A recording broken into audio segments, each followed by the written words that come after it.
Max Parker stared at the stranger who sat across from him at the kitchen table. Steam from their coffee cups drifted up through the late afternoon sunlight. Max was trying to decide if he liked the man and if he could trust him. Ann Parker was taken in by the lean cowboy, as was her daughter. The stranger told the family of Butch Cassidy that he was looking for their son. He said Butch owed him money. Ann asked if he cared to stay for supper, and the stranger smiled and nodded. During the evening, he returned to the subject of Butch Cassidy's location. He claimed to have ridden with Butch 6 months earlier. The stranger said he'd lost all his money gambling, and Butch had helped him out. Max and Ann glanced at each other, and then they hung their heads. Ann was in tears. Max said they hadn't heard from their son, Bob, in nearly 10 years. He and Ann knew from seeing their son's picture in the newspaper that he was now the famous Butch Cassidy. The stranger nodded and smoked his pipe. Ann asked again for the stranger's name. He answered, Charlie Siringo. Max offered their barn as a place to sleep for the night.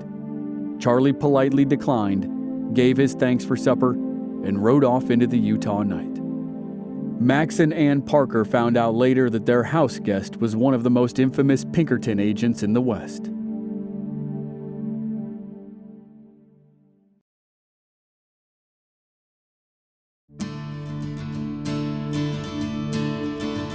From Black Barrel Media, this is Legends of the Old West. I'm your host, Chris Wimmer, and this is a 4-part series about 2 of the most famous outlaws in American history, Butch Cassidy and the Sundance Kid. This is episode 4, Bolivia.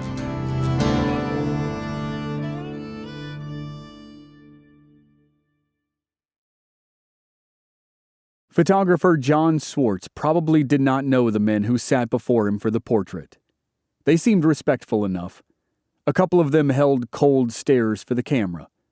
The one sitting to the right, whom they called Butch, appeared happy. The one they called Sundance remained solemn throughout the shoot. Swartz gazed at the finished portrait. 4 of the men stared off to the left. Butch looked straight into the camera. He was their leader.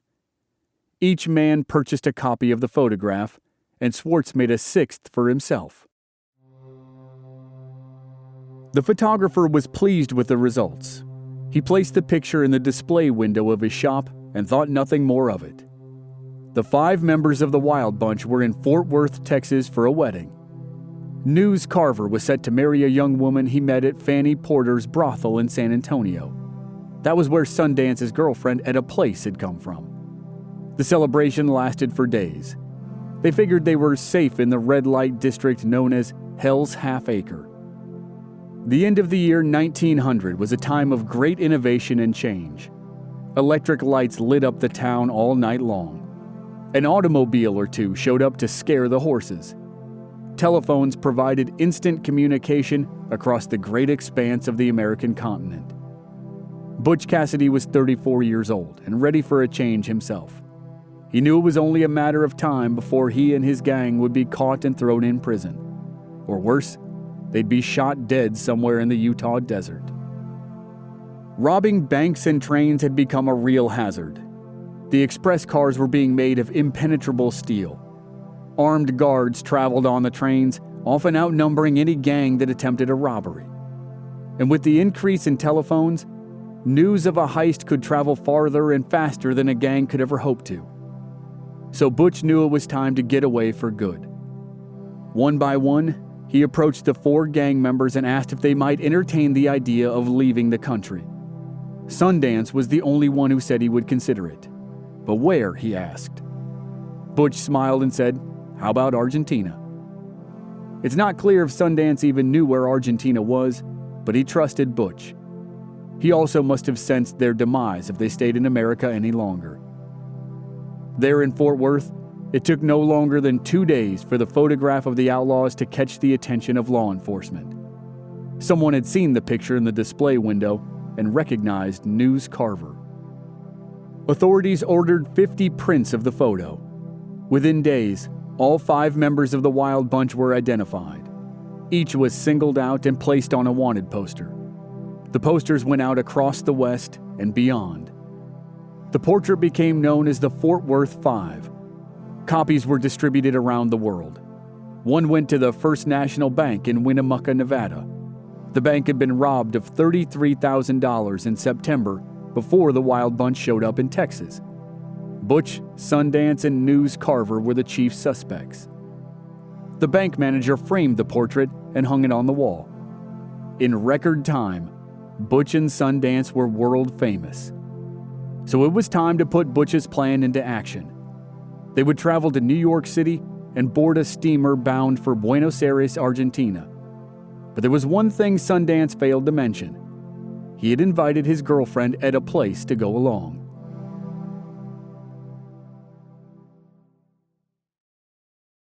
On their way to New York City, Sundance and Etta stopped in Phoenixville, Pennsylvania, the town where he grew up. His parents had passed away, but 2 sisters and his brother still lived there. 20 years had gone by since they'd sat in the same room together. Sundance's siblings knew all about his exploits, of course. Later, they found out that Pinkertons had bribed the local postmaster. Any letter coming from or going to Sundance was opened and read. Sundance introduced Etta as his wife. His family had no reason to believe otherwise. He might have given her a tour of the area, maybe showing her the canals where he worked as a child pulling boats with mules 14 hours a day. He showed her the farm where he learned his horse trade. He may have taken her to the library where he first read about the exciting and dangerous Wild West. Much had changed since he'd headed west at 14 years old to work for his cousin in Colorado. While Sundance and Etta were in Pennsylvania, Butch went back to Wyoming and sold the land he owned with Al Hayner. With that chore done, Butch boarded a train and traveled east to New York City and left the West behind forever. Sundance and Etta checked into a luxury suite at the Taylor boarding house in New York as Mr. and Mrs. Harry Place. Butch soon joined them. The 3 portrayed themselves as wealthy cattle buyers from out west, and no one thought any different. If Butch, Sundance, and Etta thought Fort Worth was thoroughly modern, they would have been overwhelmed by New York City. By February 1901, electric streetcars that ran underground were the fastest way to get around. The buildings appeared taller than some mountains they'd climbed. And on just one afternoon stroll down Broadway, it seemed they met more folks than they had during their entire lives. The trio loved their time in New York City. If they weren't at the opera or a Broadway play, they were eating at the finest restaurants in the world. A trip to Tiffany & Company was a favorite. Butch bought a $40 gold watch. Sundance bought a $150 gold lapel watch for Etta and bought himself a diamond stick pin. On February 3rd, Sundance and Etta stood for a portrait at the DeYoung studio where she wore the expensive watch. They appeared the perfect couple, dressed to the nines in comfortable repose. Etta's elegance shone through, as did Sundance's confidence. He sent a printed copy to his sister in Phoenixville, but she never received it. The postmaster passed it on to the Pinkertons.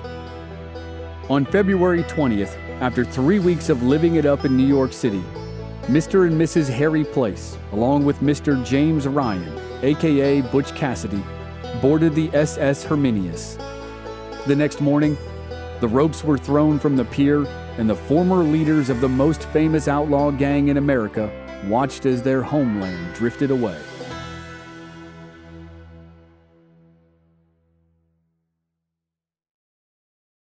On March 3rd, 1901, Butch, Sundance, and Etta stepped off the steamer in Buenos Aires. They checked into the finest hotel. Soon after, Sundance deposited nearly $12,000 in a local bank. They wanted to go farther south, toward the end of the earth. Patagonia was ideal. Somewhere within millions of acres, there must be the perfect piece of land. The United States Vice Consul recommended the Valley of Cholula near Chile, at the foot of the Andes Mountains.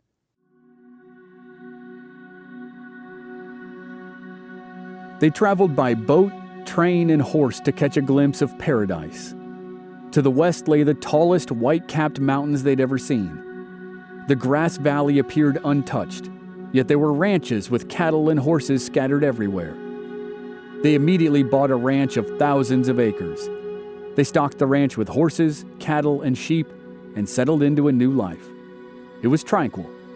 They stayed busy with daily work with the animals and maintenance of the buildings. They conversed with their neighbors and developed business deals that earned them reputations as honest, hard-working landowners. After a year, Sundance and Etta took a steamer back to New York City. While they were gone, Butch stayed busy buying more land and cattle. But after a few months living by himself, he became lonely. He wrote a long letter to a friend back in the States describing every detail of his life in a foreign land. Sundance also wrote letters to his sister in Pennsylvania. Every letter was unsealed by the Pinkertons. They gathered any available information, resealed the letters, and sent them on to Sundance's sisters. And now the Pinkertons knew the outlaws were in South America. In early 1903, Agent Frank DeMeo went to Buenos Aires to investigate Harry and Etta Place and James Ryan. He talked to the vice consul, who gave him the exact location of the ranch. It was the rainy season, and DeMeo decided not to try the treacherous journey. But before he went back to the U.S., he distributed wanted posters written in Spanish to the local and federal police. The two American ranchers were identified as dangerous criminals. 2 years later, on February 14, 1905, a bank was robbed in the town of Rio Gallegos, 750 miles south of Cholula. The two American outlaws were accused. When word reached the police chief in Buenos Aires, he remembered the wanted posters. He sent word to the local sheriff in Cholula. The sheriff was friends with Butch and Sundance and warned them they would soon be arrested for bank robbery.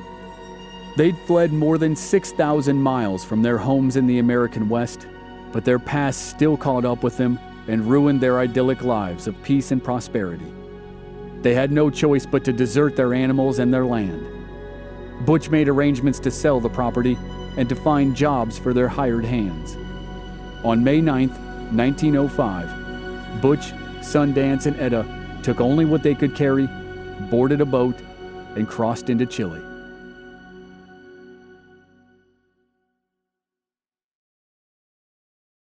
The town of Villa Mercedes lay 400 miles west of Buenos Aires, not far from the Chilean border. On December 19, 1905, the bank was flush with money from cattle sold by wealthy ranchers. 4 well-armed riders tied their horses at the bank. 3 of them entered through the front door. Minutes later, they ran back outside with $90,000 worth of pesos. They climbed onto their horses and rode away. The locals identified Butch, Sundance, and Etta as the thieves. The 4th bandit was never known and disappeared somewhere along the trail. A posse took flight and caught up with them after just a few hours on the run. A heated gun battle took place. One of the 3 was wounded. How severely, no one knew. Riding fresh horses, the seasoned bank robbers got away by crossing the border into Chile. Within days of the robbery, the Pinkerton Detective Agency provided information to the Buenos Aires newspapers that accused the 3 Americans of the robbery. Word went out across the country. Nowhere in Argentina was safe for Butch, Sundance, and Etta. Soon after their escape, Etta Place simply disappeared. Some said she and Sundance hopped a steamer to San Francisco, and then he supposedly abandoned her and went back to Chile alone. Others said she grew tired of following Butch and Sundance on the outlaw trail in South America and simply left on her own. Still others said that she was the one who was wounded in the gun battle, and she died in the loving arms of Sundance. The mysterious Etta Place seemed to offer a sense of legitimacy to the trio. She provided a reason to stay settled in something like a normal life. But whatever the reason for her departure, it was the beginning of the end for Butch and Sundance. In 1906, Bolivia was the tin capital of the world. Small towns and mountain villages were flush with payroll money from various mining companies. And that money lured Butch and Sundance. Butch went to work for the Concordia mines, buying the livestock that hauled supplies through the Andes. Sundance broke mules for a railroad construction company. Not long after, They both began working as security guards to protect Concordia's payroll. They were trustworthy employees. Working for the mines afforded them the chance to come and go as they pleased. Sometimes they were gone for days, and always returned with coins jingling in their pockets. They befriended an American engineer. He thought highly of Butch, but not so much of Sundance. Their late-night drinking gave rise to conversations of past exploits. When wanted posters showed up in the village that looked suspiciously like the engineer's two new friends, Butch offered the truth. "There's always an informer around to bring the law on you," Butch said. "After you've started, you have to keep going, that's all. The safest way is to keep moving all the time and spring a holdup in some new place. In that way, you keep the other fellows guessing." Shortly thereafter, Butch and Sundance quit their jobs at Concordia and moved on.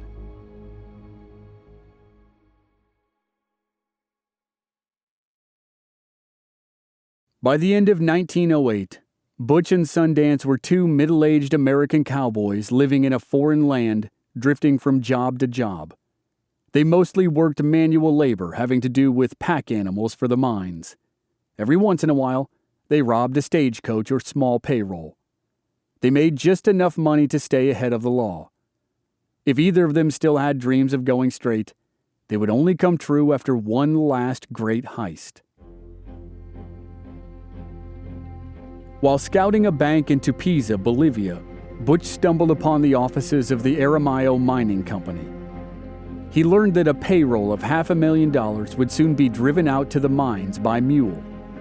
He and Sundance had 3 days to set up an ambush. On the morning of November 4th, 1908, Butch and Sundance stepped out from behind some rocks with their pistols drawn. Even with bandanas covering their faces, everything about them showed they were Americans. They stole the payroll and a mule, but there was far less money than they expected. The two outlaws bid their victims a good morning in Spanish and were off. Within hours, every city, town, and village knew about the two gringos who robbed the payroll. Across the country, all of Bolivia's militia was placed on high alert. The first night, they stayed at a friend's dredging operation. After a few drinks, Sundance couldn't keep quiet and told the friend all about the robbery. In the morning, someone warned them that a military patrol was on its way. They made their friend guide them to a little-known pueblo where they spent the night. The next morning, they said goodbye to their friend. By noon, they had climbed more than 14,000 feet into the mountains. They were above the tree line.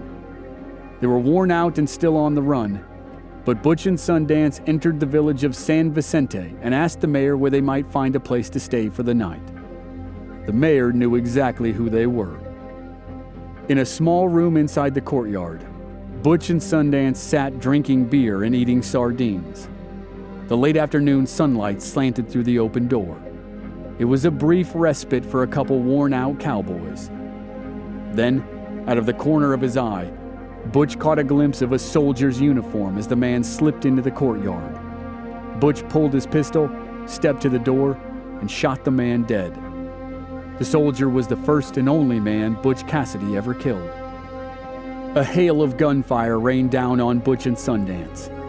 They'd left their rifles with the mules in the courtyard and couldn't get to them, so they returned fire with their pistols. Within minutes, the walls of the room were shot through with holes. More townspeople with guns surrounded the outlaws.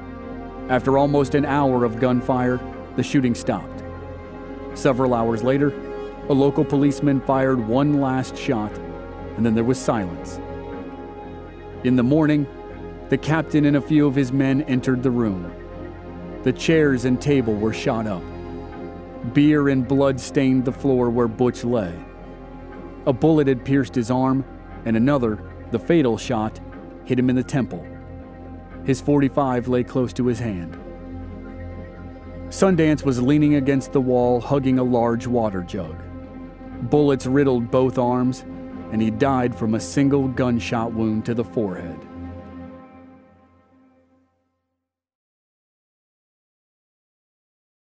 The circumstances that surround the deaths of Butch and Sundance left the door open for eternal speculation. The bodies of the dead outlaws were never photographed. Their places of burial were never recorded. And it didn't take long for rumors of their survival to surface. Old friends claimed to have been visited by the outlaws. One story had Sundance living out his life as a rancher in Utah. Over the years, several men claimed that they themselves were Butch Cassidy. Then in 1975, almost 70 years after the shootout in Bolivia, Butch's sister made a startling claim. Lula Parker Bentonson published a book called Butch Cassidy, My Brother. In it, she wrote that her brother Butch had somehow survived the shootout. She said he suddenly showed up at the family ranch in the fall of 1925. She claimed it was a great reunion and a moment of reconciliation for the former outlaw. Butch's father was still alive, and Butch made amends for the heartache he'd caused. Lula said the family made a pact. They swore not to tell a soul where Butch might have been all those years after South America, or where he continued to live. Lula claimed Butch died in Washington State in 1937, but refused to say where he was buried.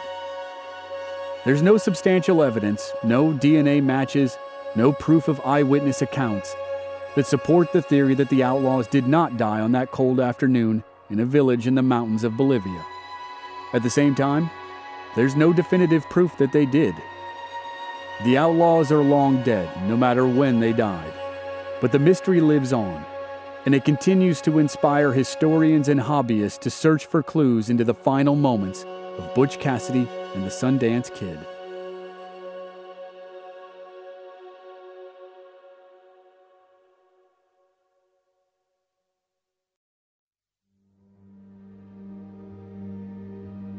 At the end of 1903, 2 years after Butch and Sundance stepped off a steamer in Argentina, a silent film debuted in vaudeville houses across America. The Great Train Robbery was considered the first full-length motion picture, and it became the most popular and exciting spectacle of the year. It's said that the story was inspired by the Wilcox train robbery from August of 1900, one of the last acts of Butch, Sundance, and the Wild Bunch. 63 years later, on September 23, 1969, the film Butch Cassidy and the Sundance Kid premiered in the U.S. The story followed two outlaws, best friends, who were in love with the same girl. The film's slightly ambiguous ending became legendary, just like the real outlaws and the actors who portrayed them. Earlier the same year, the film The Wild Bunch debuted with great praise from critics. It was hailed as one of the best westerns ever made, and it became infamous for its explicitly violent final scenes. The film borrowed the name of Butch Cassidy's gang, but it didn't try to dramatize the exploits of the real Wild Bunch. In reality, their stories all ended the same way, which, ironically, bore some similarities to the film. Flat-Nosed Curry had been killed before the breakup of the gang. In April 1900, he was shot and killed by Sheriff Jesse Taylor. Curry's partner, Harvey Logan, promptly chased down the sheriff and murdered him for killing his best friend. Harvey Logan, alias Kid Curry, continued robbing and killing. In 1904, after he robbed a train near Parachute, Colorado, a rancher wounded Logan in a shootout. Rather than go to prison, Harvey Logan shot himself in the head. In April of 1901, News Carver and Ben Kilpatrick were caught in a bakery in Sonora, Texas. It had been less than a year since they'd posed for the famous photo in Fort Worth. A group of sheriffs found them and accused them of murdering a fellow sheriff. Carver was shot 6 times and died from his wounds. Kilpatrick was also wounded, but he survived. He went to prison and was released 10 years later in 1911. He was shot and killed after robbing a train near Sanderson, Texas. He was the last link to the old days and the Wild Bunch.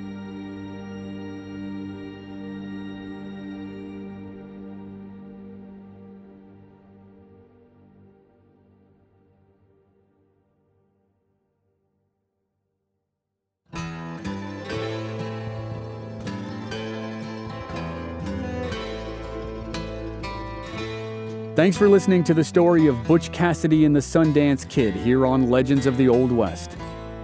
Full seasons will return in the new year, but in the meantime, stay tuned for a new kind of miniseries. You'll hear more about that soon. When we come back with a new season in January, it'll be a big one. We're doing a crossover event with our show Infamous America. Here on Legends, we'll tell the story of one of the most famous Texas Rangers who ever lived, Frank Hamer. And on Infamous, we'll tell the story of Bonnie and Clyde. To wrap up this season, here are a couple book recommendations.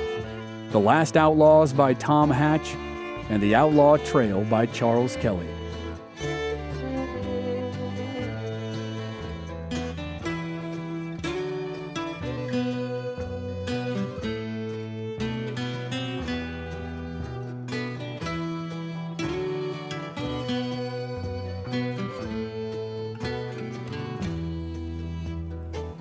This season was researched and written by Mark C. Jackson, the award-winning author of An Eye for an Eye and The Great Texas Dance from the series The Tales of Zebediah Creed. The closing music is A Theme for Butch and Sundance, written and produced by David R. Morgan and Mark C. Jackson. Audio editing and sound design by Dave Harrison. Original music by Rob Valier. I'm your host and producer, Chris Wimmer. If you enjoyed the show, please leave us a rating and a review on Apple Podcasts or wherever you're listening. Check out our website, blackbarrelmedia.com, for more details, and join us on social media. We're at Old West Podcast on Facebook, Instagram, and Twitter. Thanks for listening.